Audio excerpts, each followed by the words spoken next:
podcast. On this podcast, we'll cover various types of coaching by trainers in sports, martial arts, fitness, and business. We'll discuss each coach's methods to getting the most out of their respective athletes or clients and how they attempt to change the platform in which they coach. Join us on a fun adventure as we discuss unique coaching styles. Coaching is a universal part of how we get others to get something done. Join your host, Rafael, and his guests on this unique journey in coaching. Hi, I'm Sifu Rafael, and this is the Coaching Call podcast. If you enjoy this episode, please subscribe and leave a review.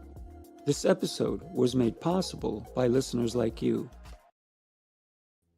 Andrea, good morning. Thank you so much for being on Coaching Call. How are you? I'm doing well, Rafael. Good morning. How are you doing? Thank you so much for having me. Oh, it's my pleasure. I'm exceptional. I'm getting better every day. But the reason I get better every day is because I get to talk to incredible humans like you. So thank you for being here for sure. I'm excited for today's show because we both are Colombian, by the way. And anybody who didn't know that, we're both born in Colombia, and now we're in this incredible country, the USA. Yes. But we both have different journeys, even though we were born in the same place. And today we want to definitely dive into your journey. What part of Colombia were you born in? And then tell me the influences that you had even before the age of 10.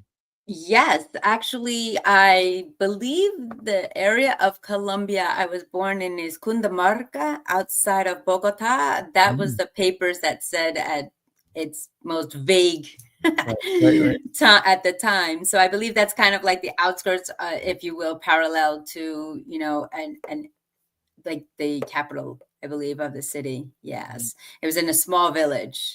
And I know that it was during the cartel, and it was under a great warfare, unfortunately, at the time. Yes. So I came here at around 11 months old, weighing in at 11 pounds.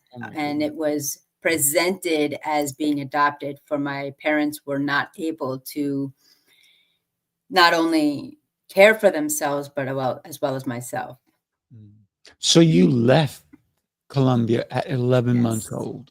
Yes, on a plane to the Americas. And it was kind of, I don't remember it. Like I said, I was 11 months old, but I do have some natural instincts when I'm around the Latina culture, when I hear somebody speak Spanish, and something innate also, which I'm curious to learn about, is I usually go, during the season to powwows, Native American powwows, and something just resonates when I'm in that culture and in that ambiance and environment. So, my goal is to go there to see where it all began at a more positive and safer environment and times we live in, and learn more about my culture and heritage. I don't have photographs of my family, no documents. Just papers saying two things. Number one, that I was adopted by an American family, which I'm truly grateful for. And number two, that, my parents in legal terms were not going to reclaim me for whatever reason. So, yeah. And so you've never been back to Colombia? No, I have not. No, not yet. It is on my list because I hear it's a beautiful country. I definitely, and continent to visit. So country to visit, the continent of South America. So I'm excited. I love their cuisine. That's a shoo-in. You can't go wrong with that. We have a lot of Noches de Colombia around, and all of the different cuisines. So I'm excited to get there. Absolutely. Yeah, absolutely. It's interesting that you never went back yet, right? And that's what we talked about. But it's so in you, because at that age, 11 months old, you come to the US by American family, and you're kind of American, right? At this point, raised American with the roots of Colombia. Yeah. Right. What is it about the culture that you have kind of instilled in you because you're so American, like I'm so American. Right. I came when I was 8 years old, so I Mm. had more time there than you did. Um, but for me, I feel like America adopted me, right? Right. As well, Exactly. right? Yeah. So, No, it's the first person saying that relates to what I'm saying, because it's, I remember in one of the interviews, they were like, well, yeah, you're Colombian, but do you identify yourself as Colombian? I said, of course, it's my roots, it's my heritage, it's in my physical features, attributes. And at times people say I have an accent. I don't hear it, but okay. But that's the thing. And I feel like America has adopted us mhm, as we're a gift to add to the spiciness of the world, that right. flavor, because I love dancing. I love, all the different cultural cuisines around the world. But I wonder if you feel this, like when you're like, I did an actual speaking event in New York City and the Latina Travel Fest, and talk about going to the homeland away from home. That was truly an experience. It was every Mm, Hispanic and Latina culture under one roof. mm. And I remember coming home to my family and they saying, okay, your accent is now extremely pronounced and energy about you, you're vivacious, you're vibrant. And it was to use that, to your point, it was definitely that America has adopted us. Absolutely. Mhm. We bring that extra spice, if you will, to the to the table. Here's the funny thing. I have not been back to Colombia myself. Hmm. And, but my family always went back and forth. And my dad, when I was young, he said, "Hey, I'm going to Colombia. You want to come out?" I was like, I made excuses. I'm busy. I'm this. I'm that. Hmm. But when I did say, you know what, maybe I want to go, that's when the cartel were kidnapping Americans. And Hmm.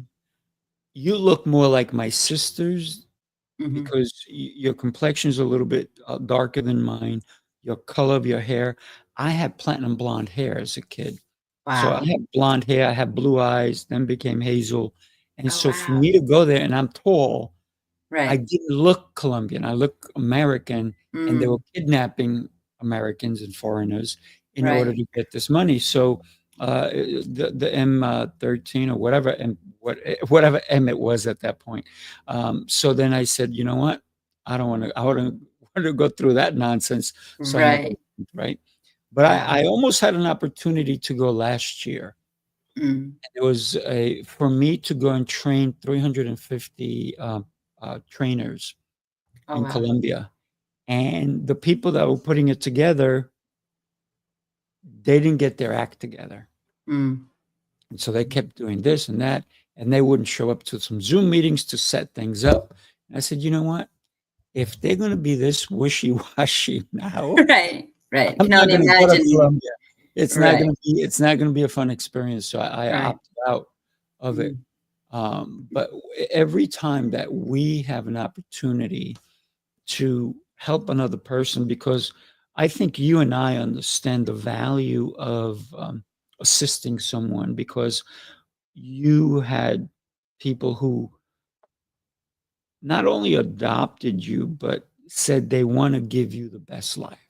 They Right. want to um, enhance your life through what they were going to be offering you. And I think you and I both Yes. understand that really well on how can I help, right? How can we help? Yes.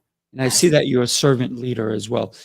Mhm. Talk to me about when you do recall as a child, not at 11 months, because I don't remember when I was 11 months myself, but when you started to really, any memories that go as far back as you possibly can, what was that like for you?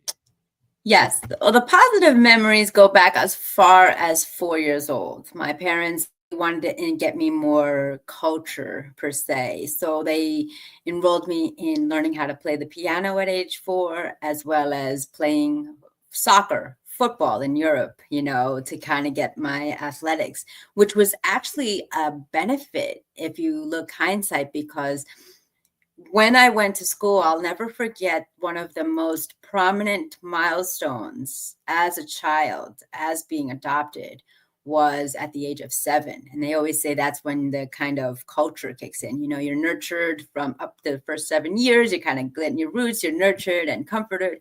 And then the reality hits, usually around anywhere from 5 to 7 years old. Mm. And I remember we were doing a project with school, and it was talking about your family tree and your roots. And so here I am, 7 years old, putting pictures and everything of my American family and myself. And my American family was Italian and Irish. So you had the fair skin and the light eyes and Mm. the red hair or the blonde hair or the green eyes. And then you had the Italian, which is not too far from the Latin, features, but not as prominent as the olive complexion and the dark hair and so forth. And kids were cool, and they said, well, you don't look like your parents. Who are these people? I said, because I grew up what I like to call Mr. Rogers' neighborhood. Everybody knew each other, from the postman to the grocery Right. store to the butcher. And when I did this project, everyone looked like their parents and their families. Here I am looking different. And they said, well, why don't you look like your parents? I said, oh no. And I was so excited, Rafael. I said, I'm adopted. I'm a gift to my parents. Well, Mm. that's when reality hit. Well, if your parents didn't want you, how Oh. are you going to love?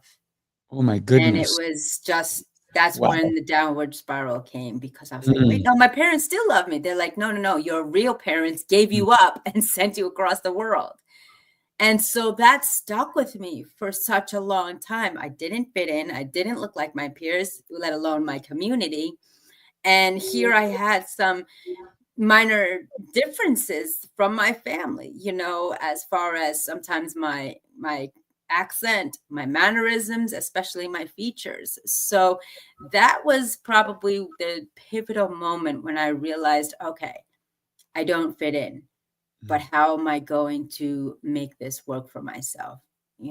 And really muddle through not only the abuse and bullying that followed, but the constant failures in life because of that instilled mindset. Mm. I had the reverse. Well, very similar, but I was the joke was that I was the milkman's son because I was the white kid in the pictures of all my family, and Wow. I didn't look like any of them, right? Wow. And recently I was at an event in Connecticut, Hmm.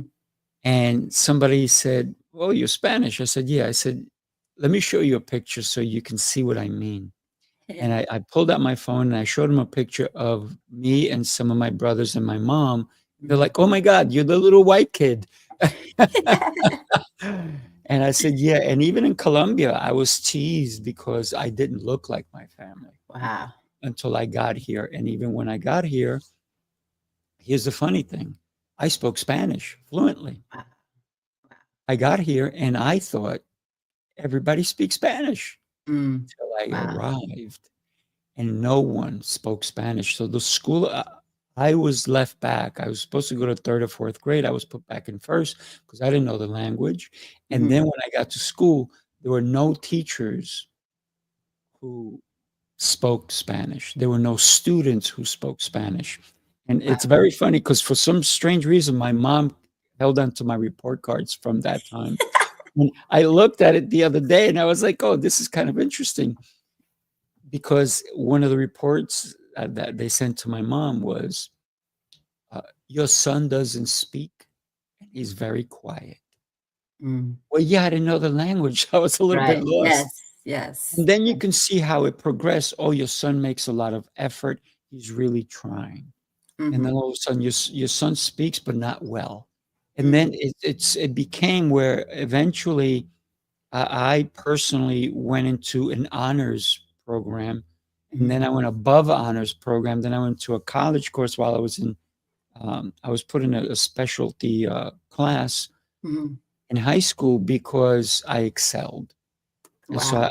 I realized that the language was going to be a gift. I received the gift when I came to Mhm. this country, right? Right. So Yeah. it's what we do with what we're given, right? Yes. And actually, speaking of the language, I didn't speak Spanish. I was, as you said, people could say I was Americanized because I came here at such a young age. But when we had it in school, it was like familiar. Even today, I can read Spanish. I can speak, casual, slow-paced Spanish. I can go to a restaurant and order and know what's there, but it'll take me some time.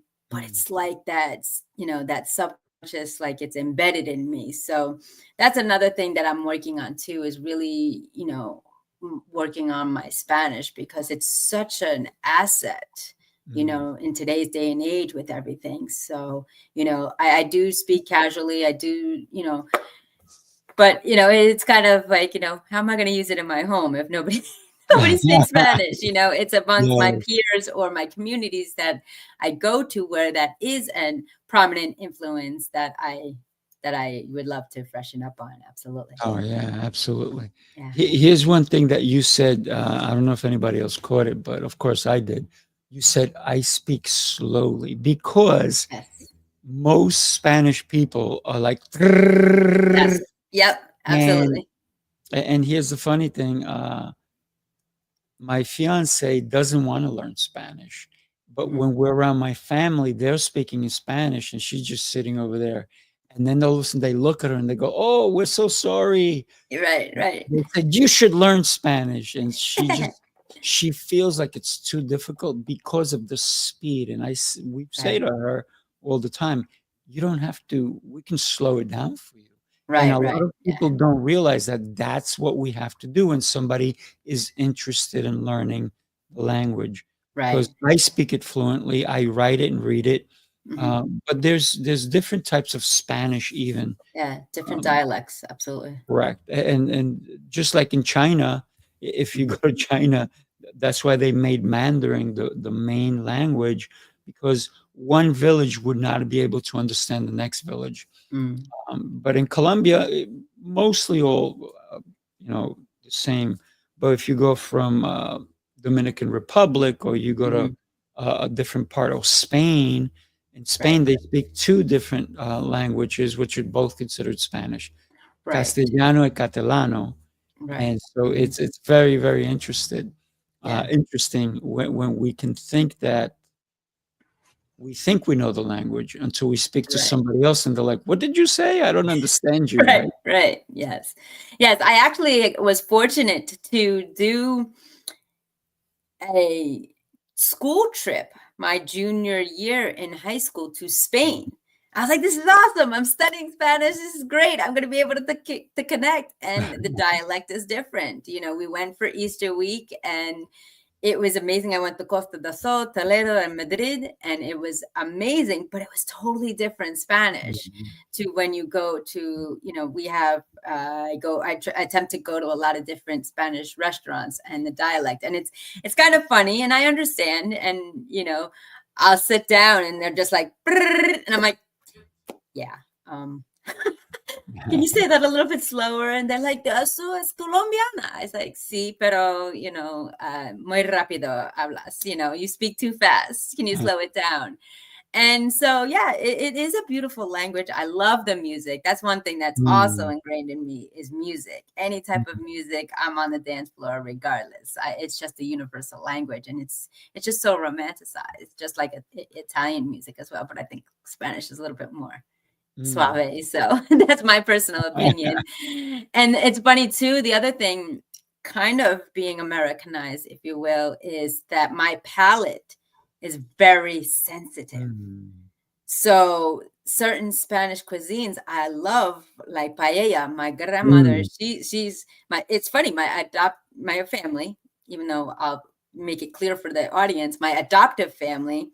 So we've got the Italian and we've got the Irish, but my grandfather was from Cuba, and Mm. so his mother, they made paella, and it's Wow. amazing. Paella is like yellow rice with all those different styles of fish and mussels Mm. and shrimp and chicken, and just amazing. But when we go to different restaurants, we usually go to a Colombian restaurant for my birthday, and they have the register ranking of spice.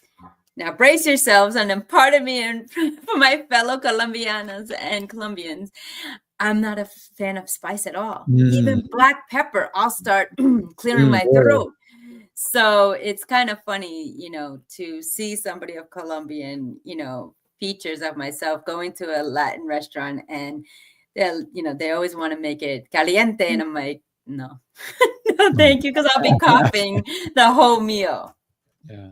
Yeah. I'm the opposite. I will take red hot. I put that on everything. Yes. And I literally do every day. I'm pouring Wow. that onto something. Wow. And but here's the interesting thing, right? A lot of people, even some of my own members or my clients, don't even know I speak Spanish. Wow. And when I also own a wood shop, so sometimes I would be at a job site because we're installing some furniture or built-ins, or we're doing a kitchen or something. Mm-hmm. And there's a lot of Spanish guys working, and they'll be Right. talking, and I don't let them know I'm Spanish. I use it as an advantage. Until now, unless they're watching. Right. I use it as an advantage because sometimes they'll say things that are not nice, or Right. they'll Yeah. say things that, like, they try to get away with stuff.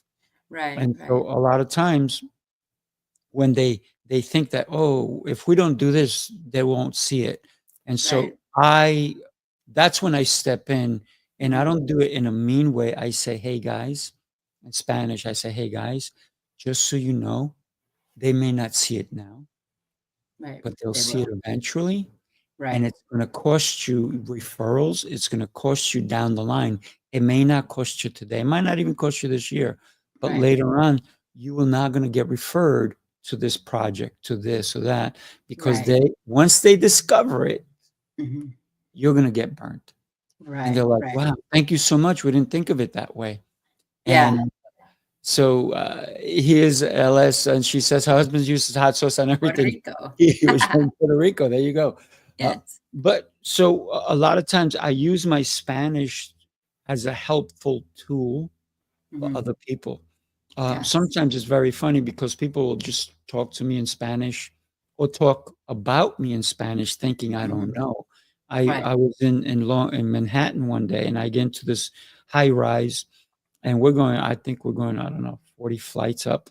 And I get in, and these three women get in the elevator, Mm-hmm. and they start talking about it. Hmm. It was Wow. nice. It was all Yes. nice, right? And then I'm about to get off, and I turn around and I say to them in Spanish, "Thank you so much. Have a beautiful day." And they were like, "Oh!" And so I That's get off. awesome. I can only imagine the conversation As the doors are closing, they're like, "Oh my gosh!" right? Yes. But when we have a tool that we have these tools that are gifts, if you will. Right. It's Right. how we use them and how we apply them to Mm-hmm. help our future, or not future, but our fellow brothers and sisters. Right. Because for me, every day I pray, I thank God for the gifts He's given me, and I ask Him to allow me to share them with my Mm. brothers and sisters. No, absolutely. And I think that's also for some cultures, but I've realized with the Latina Hispanic culture, we're all familia oriented, and we really want to nurture we're so corazon based, heart based, where we can do nothing but love or but want to assist. But on the flip side, you cross our path, we're the last people you want against you, because of that passion that we have for whatever it is, right, wrong, or indifferent. And it's really, and that's what I've done, with my line of work. Definitely, maybe not predominantly in the Latina culture at this time, but I definitely give back to up and coming developing countries and continents, because I remember where I came from. Had we pivoted just a 2 to 3 degree, I may not be here, I may not be alive, but my family had the courage to make that sacrifice, to put up their child and put them across the world wishing for a better life. How other way can I honor that than pay it forward and remember where I came from and give to those who are in the position I was before I came here. Now, that's a beautiful way of looking at it Yeah. because you never you don't know what Mhm. was the reason that they gave you up. Right. Um, you don't even know if maybe because you talked about the cartel, maybe they were victims of it, right? Right. Right. Yeah. So we here's what happens when people assume, right? Mhm. We know what the word means. Right. Yes. We don't want to do that either. Right. Um, Right. so I love that you've come to understand that your past does not define your future, right? Right. It helps Mhm. your future Right. because anything that has happened in the past is a lesson, is something Mhm. that we can take, and that we have to take the most positive parts of it and let all the other junk leave it to the side. Right. And I love that you did that during this time because you did not look like your family. Mhm. You may have been bullied. You may have been, and you can tell us if you were, you may Mhm. have been ostracized. Like you're not like us. You're not like, and sometimes it could even be from family members who Right. didn't know any other kids, family members. I mean, Right. not Right. the adults necessarily. Right. How, if that did happen to you, who stepped up and guided you in that? So who was your saviors during that time? Actually, it's a great question because I do kind of ask that. So, yes, I was bullied and abused physically, mentally, emotionally, sexually, and spiritually. Mm, And, I was shoved into lockers, thrown mm, into trash cans, questioned my faith. I was questioned of my own identity mm. and, taken for granted in every aspect you could think of in relationships when it came to that. Like I said in the beginning, I'm a masteress of failure. I Mm, failed at everything. I had to learn 10 times harder. I had to work 10 times harder to right. really get in it. And I would say my parents were there, Mm, but it was my reservation of letting them know what was going on because they were such established individuals. They were bankers. They were very successful. They had goals and visions to, achieve all their goals, which they have done. Now I mm, have had a tremendous relationship with both my father and my mother. My father was the breadwinner. He would see us with our eyes closed in the morning because he would go and work early and work late hours. My mother also worked as well, and she was the nurturer, the disciplinarian. So I would say my mother was my inspiration. My father was my hero. But to be quite honest, as I was going through these trials and tribulations of abuse and bullying, I really had to turn to faith, to be quite honest, mm, to the point where I was at the stage of enough is enough. This is not how I should be treated. And I have to say something to my family because it was affecting my reputation. It was interrupting my academics.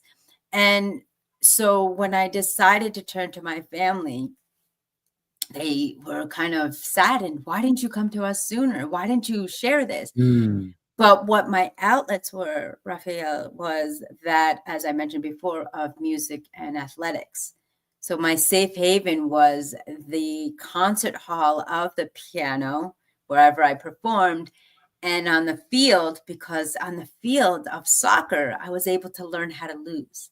I was able to learn how to lead. I was able to learn what it feels like to have to be a team player where I mm, learned leadership and asking for help and vulnerability. So through the years of my soccer career finally led up to middle school where it was the defining moment where I could either follow the herd of my fellow classmates who were getting into trouble, mhm, not doing well, or I could take the path less traveled. And I'll never forget, and I speak about this in my work in my book, that there was a pivotal moment where they had to make a decision.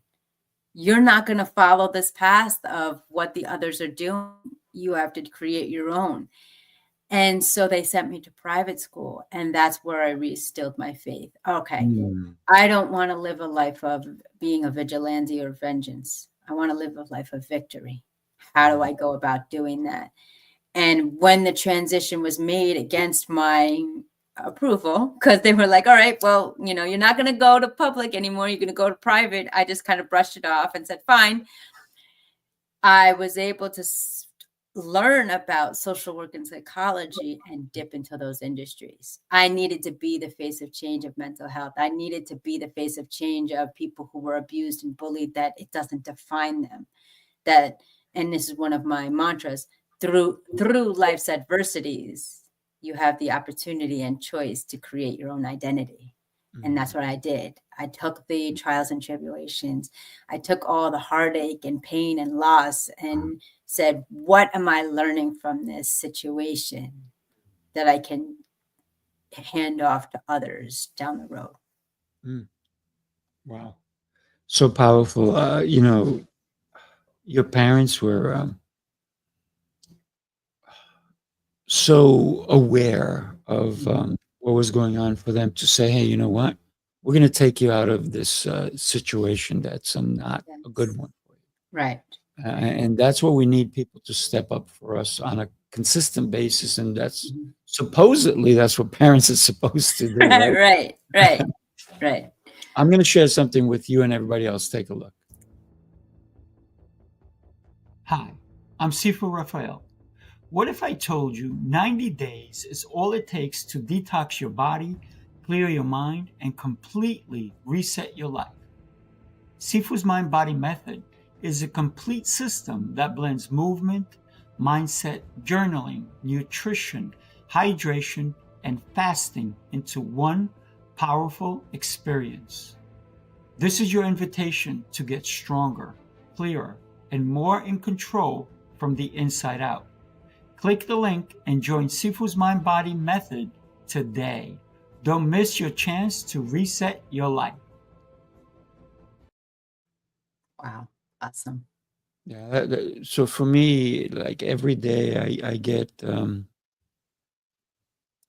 of a download from God. And one of the things, I've always been helping people from when I was in high school. And he said, take all the experiences you have and just put it out there. Let people know, because I privately do that with clients. And I said, you know what? I got to do that. I got to do more. I got to help out some people. So I've already got people on the program and they're like, oh my God, I'm making such huge strides and this and that. So like we talked earlier, you also are a person who understands the value of helping other people. Yes. Along, if you had to pick maybe 3 people in your life, looking back, who those 3 people are that truly influenced who Andrea Mason is today? Looking back on my life, definitely would be both of my parents in different ways, because they're complete opposites. So it would be my mother and my father. And then the third one that actually made a pivotal moment in my later years to really see the greatness in me is my mentor, my coach, my kindred spirit and fellow adoptee as well, Les Brown. It was a time of turmoil when I connected with him because, again, the carpet was taken out from under my feet. I was uncertain, unknown, again, finding that missing piece of where do I fit in. And the reason I say that is because we tend to lose the essence of heroes and sheroes in our lives. Everybody's in competition. Everybody wants to be better than somebody else. And I learned this over probably within the last 6 months or a year. I was at a social event and a fellow friend of mine who was also Latino said to me, he's like, this is what I instill in people I connect with, especially my child. Be the best version of you. No, nobody else is better, but no, you're no better than anybody else. And it took a few moments to absorb that. Be the best version of you. Remember that you're no better than anybody else and nobody better than you.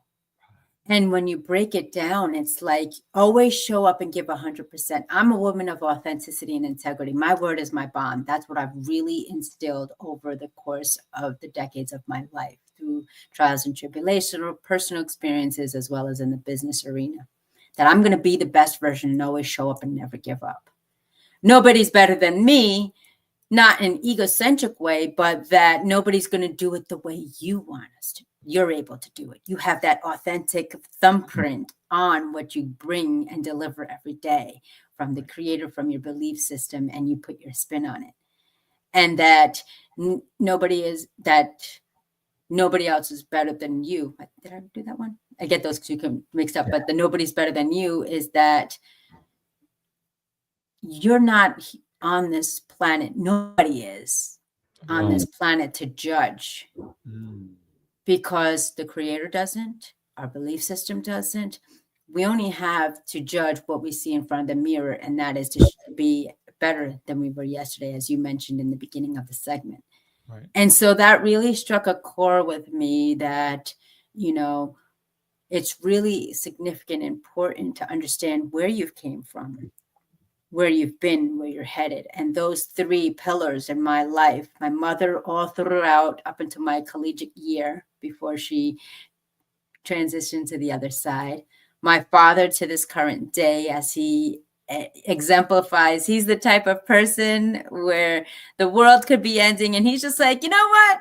We're together. It's all good. Just that Mr. Optimistic that brings to the table such a hardworking man who has sacrificed everything for his family and his, everything, but still sees the positive light of it. And then that of the, Les Brown. Believing me, I remember connecting with him on the eve of Thanksgiving in 2020 and him saying to me, Andrea, 11 pounds of greatness. They didn't know then, but they know now. That's and right. He said, dream big. And I would have never saw myself on the other side of the table, the other side of the camera, the other side of the mic, being so public, transparent, and vulnerable, because I lived in a shell, a lone wolf my whole life, as breaking that chrysalis, if you will, to see light, because I was so fearful. I failed at everything. How many more times can I fail? But I didn't want to be exposed. To now, full frontal exposure, transparent and vulnerable and authentic to the world. Wow, that's beautiful. And so many people, even today, are where you were. Mhm. This is why I believe that the work that you're doing is to help people break out and be the best version of themselves. Right. I think that's why you and I align, because we're both trying to help people to be the best version of who they are, who they're meant to be, because so many people go to their graves with so much information potential that they never let out. And so we don't benefit. We don't. Right. And so what we're both encouraging you to do is be the best of you that you can be today, right? Yes. This is why I believe in guiding children to not think that they're less than. And we need to listen to the children, because they, to me, are our future. Absolutely. Absolutely. And then when they have the stigmatisms, one of the things that I work with couples, children, parents, and young kids all over the world is remove the check boxes that you're in. Start with saying, I am, and complete it with your name and smile. Because that's the essence of all the gifts that you were given. Your adversities is somebody's gift, because you're overcoming them, you're achieving them, and you're able to help somebody overcome that. You know what I mean? Your gifts may be that being an attentive listener, attentive communicator, and I believe that, as for me, my personal experience, if I didn't go through those heartaches and hardships, I would be stuck following the masses and living that misery loves company mindset. And it's, for me as an empath, which I learned over this journey, as somebody who is attentive, who can actually, I believe I had this gift, but I never really took it to a level which I'm doing now. Is when I was younger, I used to connect with people in my teenage years and my collegiate years, and I would meet somebody for the first time, and I would have this ability to know their story after 5 to maybe 8 minutes meeting them. We would talk and they would have their presence, their tonality, their body language, their eyes. And I'd say, oh my gosh. I would say, pardon me, not to alarm you, but you were always the go-to person in your family. And you're struggling inside with not going to having anybody to go to. Number one, fear of vulnerability and a sign of weakness. Number two, knowing that you have that need, but you're fearful to ask for help. And people would be taken aback, but I would have that premonition, that intuition, that sixth sense, if you will, to really communicate and effectively understand a person without even knowing them. And so now I've embraced that gift, embraced that ability and emotion, and use that because I can see what they're fearful of sharing or fearful of telling. And I say, come on, there's more. And that opportunity to say, let me learn about you. What do you want in life? And be wholeheartedly and honest that that's what I want to learn about, is a bit overwhelming for people, because they'll say to me, Andrea, I've never had that question asked, or someone intentional with full attention allowing me to answer the question. And that's what I've always done. That's how my parents said. They said, do you, it was like my parents knew the 4 agreements before I learned about the 4 agreements. Be impeccable with your word. Don't take anything personal. Don't judge people, and always do your best. And that's how I was always raised. And when I unplugged completely in 2015, unplugged from TV, unplugged from social media, unplugged from the news, anything and everything, I have a segment jokingly once a week that it's Jonah and Squirrel, where I live under a rock. So any distraction is of like a new surprise to me. But I've created my life that way to be strong for those. Because if I was plugged in, there would be so many distractions. I would be physically and medically ill of all that's there. Beautiful, beautiful. So when you what made you, or what was the catalyst, if you will, for you to be with Les Brown on that Thanksgiving evening? How'd you get there? Yes. So March 17th of 2020, actually that's 16th. I went to lunch on my lunch break on my most amazing job I've ever endured and worked for. It was a holistic wellness motivational center where we taught individuals how to, kind of like what you do, eat healthy without medication and Western influences, how to heal your body, how to be emotional, how to physically be fit, as well as motivation. So my role was kind of what I like to see in my eyes as a partnership. I was the motivational wellness nutritional specialist. So I would take all their information and we would modify and tweak it based on a blueprint model that we were in affiliation with. And I was on lunch break, March 16th, having my lunch, loving life. And then I get the call. And my boss said, well, don't return to the office, but tomorrow's officially your last day, but we won't be able to sustain the company due to what's going on with the world today. My life was shattered at that moment. I remember just like, what? What would you just say?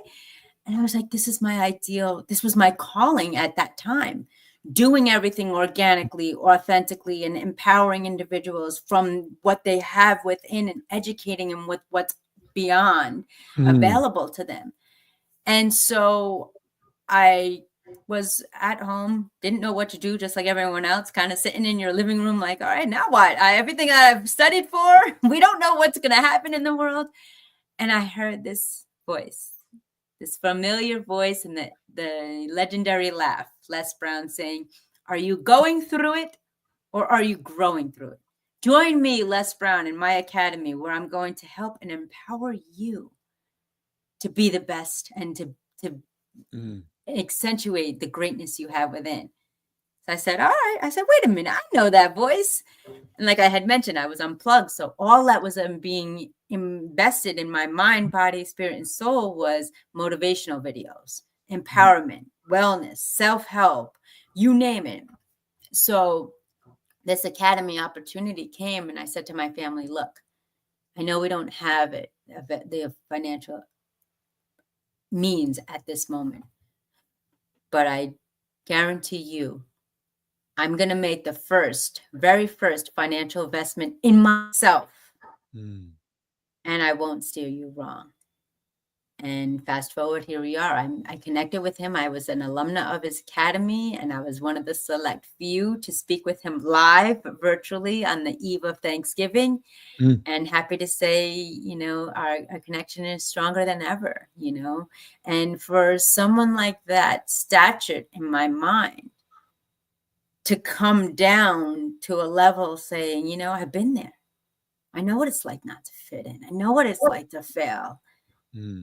To resonate on that human, relatable connection thereafter really empowered me to do what I'm doing today. Wow, powerful. Yeah. So when you decided that, what was the concept behind writing your book? Was it your life story? Was it Les Brown telling you to write it? Was it your gut feeling that I need to get this out there? So tell us about how that happened. Yes, it was my intuition, because as I was going through the motions of my career, you know, all right, I did social work and psychology, but it wasn't my passion. I was going to do it the best way possible. I said, well, I have to write some of this stuff down, because I would engage in conversation with the clients who were going through mental health trials and tribulations, or in family conversations. And I would talk of certain milestones or experiences. And they said, you gotta share this. And I wrote it down on paper on loose leaf for a while. And then it graduated when I got tech savvy to computer. And then I was just like, wait a minute, I can do something with this on a higher scale. And then it was a pivotal moment that a few years after I fell ill and lost my mother, I said, no, I gotta put this in hard copy form. And I did. And it was Victim to Victorious. This is my mother here. Wow. And so I talk Is that about your my wedding journey. picture? Yes, Oh, look yes. at that. It's beautiful. And then so here you can see little old me right there, not looking like my we had the same hair color, but our features were significantly different. And, you know, so I put it into book form, and Les Brown did the forward after I told him. He said, absolutely, I will write the forward for you. And what the beauty of it was, you know, here I was like, okay, I'm not turning back. I'm going to put this on paper. I'm going to put everything live. And respectfully, you know, due to who I am, I didn't put any proper names or now, you know, publications or places. But what I was able to do was I was able to create the 8 steps that I've taken. Okay, well, it's not going to show. It's hard to see. It's hard to see. But the chapters are of the sequential steps I've taken personally to get where I am today. Because it's, you know, I was writing in and I was just like, well, I didn't want anybody else to write it. Because I felt, not to each his own, but I just felt that for me, this was closure to everything that has happened in my life. And as I was writing it, it was kind of surreal because I was reliving it.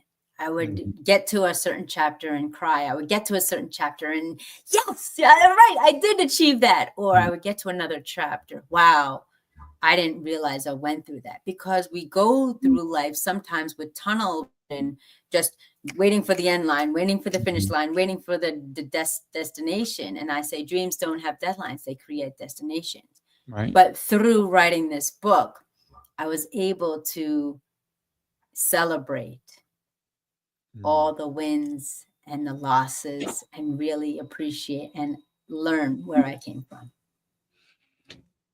Would you say that even if somebody decided not to write a book, but just to Mhm, do it for themselves, mhm. um, would that be a great way to go deeper into ourselves in order to understand who we truly are? Yes, I believe the power of writing, even journaling, even if it's a sentence a day. Mm. I'm actually getting back onto that routine because I've lost it. Because I find myself when I do something, I go 1,000%, over 100%, Mm. but I'm not really cognizant of what I'm actually doing, why I'm doing it. I'm just doing it to have that check mark or that Right. achievement or that accomplishment. And when we write, it's a connection scientifically from the mind, the fine motor skills of writing it down to reflecting upon it with the memory, and then to have that Mm. personal experience of all the five senses. So even if you said, all right, Andrea, I don't want to write a book, I don't want to write a short story, just write one sentence That's all it takes. for one sentence. And you do that for 5 days, 3 days, 2 days, you'll really be able to kind of see yourself through a different lens and a different perspective, whether it be that of the emotion you had at that time or the experience. Because what the beauty is of it is it's written down and you're able to go back and see where you were. Oh yeah. Oh yeah. I love journaling. I even I take my Remarkable 2 to church even.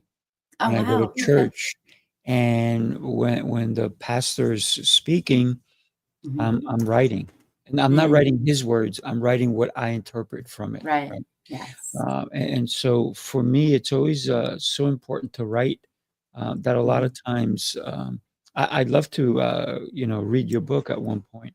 I'm an Yes. avid That's it. reader, and that's why I created also the other show that I have is called Author's Tales, where authors come on my show, and it's just me, the author, and their book, and we go deep into their book. Oh, And wow. I just I just this is the next guy coming on my show, right? Uh, Okay. it's called The Power of Personality, Mm. and he goes deep into all the different things. But I just had, and when we can look at a book, I just had this gentleman on my show as well, and Mhm. this guy to me, he's a superhero. He actually, uh, when you look at the story of this gentleman, he was a Mhm. war hero. He survived, and so many things that are happening in the world today in aviation is because of some of the things that he did. Uh, Mm. Wow. you know, he flew the fastest plane in the world. That he went up to 60,000 square feet. I mean, 60,000 feet up above, Mhm. and it Mhm. was not a rocket. It was an actual plane. It was the Wow. fastest plane in the world. But when we can do, and then it was his children that encouraged him to write the book so that we can benefit. And so I Yes. am so happy that you wrote your book Mhm. because you're talking about your 8 concepts, right? Your Right. ideas and so forth that Mhm. you're going to share with people. And those things are gonna hit so many people in so many different ways that if Mhm. you didn't write them, we Yeah. wouldn't know about them. Right. So God bless And you for doing that. thank you. Yeah, it was a healing process, to be honest. And sometimes just like speaking, we talk about things that we don't recall that our audience or a viewer would pick up and say, "Oh, Andrea, you said this at this segment with Rafael or in your coaching segment." And what I found was when I was writing this book, I reread it and I was just like, oh my gosh, I didn't realize I went through that, or I didn't realize that happened. Because what happens at times when you get, and there's something called flow writing, where you just take a piece of paper, write down, and just let whatever comes on the paper. And it's kind of surreal. I haven't done it in such a long time. I'm aiming to do it. And it's just amazing what your mind thinks in a fine motor sense, as opposed to what we share or think. Now, let me explain that, because when we talk, we be mindful of our audience, we be mindful of the person, the topic at hand, and so forth. So we're kind of vetting out the other thoughts. But when we write and it's silence, so much more comes out, and it's on so many different levels and planes of not only senses, but emotions and experiences, and the scenery is just amazing. Yeah. Yeah. It's almost like when I told you that I looked at my my report cards, Right. where my mom has shared with me, and it's so interesting. Mm. And when we go back, and all of a sudden we remember things, and we're like, oh wow. Yeah. And then sometimes because it's so real, right? You know, Mhm. people say surreal, but to me, it's so real to us Right. because we experienced it. And Mhm. then we go, did I? Did I really go through that? Yes. I can't Yes. believe I'm here today. Yes. Right? Yeah. Yes. That too. That too. Like, oh my gosh, what was I thinking? That was dumb, or that was very, brave. But yeah, it is true. And even for the audience there, even if you're not, say, you know what, Andrea, I really don't want to reflect on my past, it was too harsh. Two things can come about with that opportunity and approach. Write what you want and gratitude attitude and put it into manifestation and fruition. Or you can write about what you're feeling in the moment, That's right. and that's the beauty of writing, is because it can be whatever you want. Because when I was creating my book, I was just like, oh my gosh, do I want to add this in? Do I want to share this? But you know what? I want to do this because if someone's in that time or place at that moment, they see resolve. They see an opportunity that they might not have been able to see. Mm. Or you can say, well, do I really want people to know that about me? But it's part of your story. It's part of the evolving process that you go through to become who you are. And then when you do the present, if, some people write, oh, I'm mad or I'm angry. Well, you're embracing that in the moment. And then you can kind of crumple it up or burn it or tear it up and say, okay, it's released. And then when you do the manifestation, I'll never Mm. forget. I did a blueprint when I decided to go in this industry, when I was like, all right, let's buckle down. And I did a bit, pardon, not blueprint, a business plan. And I put it away. For some reason, somebody said, hey, my mind said, yeah, put it away. I took it back and looked at it probably a year or two later. Everything that I wrote Mm. had come to fruition. Wow. So it's just the power of the pen and mind in alignment. Absolutely. I love it. I love it. Andrea, you have led such an interesting life that the journey ahead is only going to be brighter for you. And I love that. Thank you. You're a professional speaker as well, and Yes. you go on different stages just like I do. Right. You know, it's great to talk to another professional speaker. When we get out there, Mhm. I know what I wanna leave people with when they think about me later on. That it's been I've had people come to me several years later, and they go, "I remember that Mhm. speech you gave." Like, Wow. wow. Yeah. But so what is when you're on a stage, what is it that you want people to walk away? Yes. You know, what I want them to remind that they have a choice and a chance to follow their heart, not the herd or the masses or the herd. Because we get stuck so many times in people pleasing. I was guilty of it, of Mm. what do we want? What do we need? What should we do? When we really should be embracing putting our hands over our heart and to our belief system, what is our calling? What is our gift? What is our present to the world, And so when I speak to people, it's kind of like emulates what Maya Angelou says. People don't know they don't care how much you know until they know how much you care. Right. And the impact I have on individuals with the connection, that frequency, that energy, synergy. We're all energetic beings. And to get on a stage and feel the love of the audience, feel that connection of the gasp of when I talk about a certain point, or the sighs of relief, or the after speaking, you really have something. I connected. It's immersive when we speak virtually or in person. That is the frequency, the heartbeat that I want to lead with people. That I'm attentive, I'm authentic, I'm intentional and transparent and vulnerable. Those are the gifts that I've been able to adopt and adapt when I connect with people. I love it. Well, you definitely shared a lot today, and I really, really appreciate you being on the show. Andrea, I'm going to put your website across, right? And people can get the 8 ways to go from victim to victorious. Yes. You have that for them. Thank you for Mhm. sharing that. Tell us, this is your 45 seconds to plug yourself. So go for it. Yes. I started from nothing to what I knew was nothing to something. You are somebody, regardless of the trials and tribulations that you've gone through. Triumphs are won. And through the toughest times, look at today's day and era. Miracles are made. I'm a living testimony of it. I have come not only from an up and coming developing country during the war to living my best life, but also having my life at the drop of a hat, fighting for my life. The doctors said they weren't sure if I was able to be here to be a warrior. Andrea means warrior. And that's the legacy I lead of unconditional love. You're not alone. You don't have to do it alone.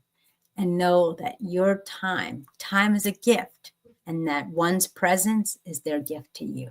So follow your heart, not the herd nor the hurt, for success and joyfulness are on the other side. And anything you've gone through gives you the right permission to help others overcome and achieve it too.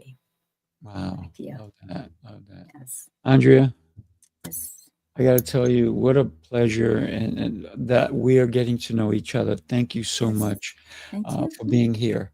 Everybody, do me a favor. What a great time we had here today. Do you yourself justice by helping somebody, by sharing this show with somebody. The messages that you've heard here today, her life story, Andrea's life story, is an inspiration. And somebody may need to hear it. So share this show, share this one. It's all over. So go for it. And Andrea, I look forward to having you on my other shows as well. Do me a favor, hang out for a couple of minutes, and then we're Yes, going to sir. say goodbye to everybody. Everybody have a blessed day, and we will Thank see you. you soon. Take care, everybody. Take care.